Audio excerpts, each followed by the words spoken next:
कराची समेत मुल्क भर के बिजली सार्फिन के लिए अच्छी खबर सामने आ गई। नेपरा की छमाही एडजस्टमेंट में बिजली ₹1.89 फी यूनिट सस्ती करने की मंजूरी दे दी गई है।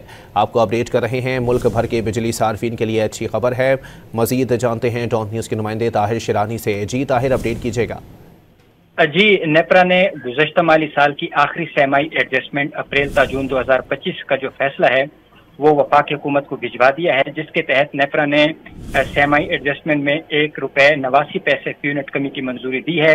इतलाक कराची समेत मुल्क भर के बिजली सार्फिन पर होगा। नेपरा फैसले के मुताबिक जो कमी का इतलाक है वो अगस्त, सितंबर और अक्टूबर 2025 के 3 माह के लिए होगा। बिजली सार्फिन को कमी का 55 अरब 87 करोड़ 40 लाख रुपए का रिलीफ मिलेगा। तमाम जो इतलाक है वो लाइफ लाइन और प्रीपेड जो सार्फिन है बिजली के, उन पर नहीं होगा। बिजली तकसीमकार कंपनियों ने गुज़श्ता माली साल के आखिरी छमाही एडजस्टमेंट की दरखास्त नेपरा में जमा कराई थी, जिस पर नेपरा ने 4 अगस्त को समाअत की थी और अब नेपरा की जानिब से इसका फैसला वफाकी हुकूमत को भिजवा दिया गया है। जी, बहुत शुक्रिया ताहिर। आपको बताएं कि नेपरा ने बिजली की कीमत में कमी का फैसला कर लिया। वफाकी हुकूमत को भेज दिया गया है। कमी अप्रैल ता जून 2025 की छमाही एडजस्टमेंट की मद में की गई है। आपको अपडेट कर रहे हैं इस हवाले से कि कराची समेत मुल्क भर के बिजली सार्फिन के लिए ये अच्छी खबर सामने आई है। नेपरा की जानिब से बिजली की कीमतों में ₹1.89 फी यूनिट कमी कर दी गई है।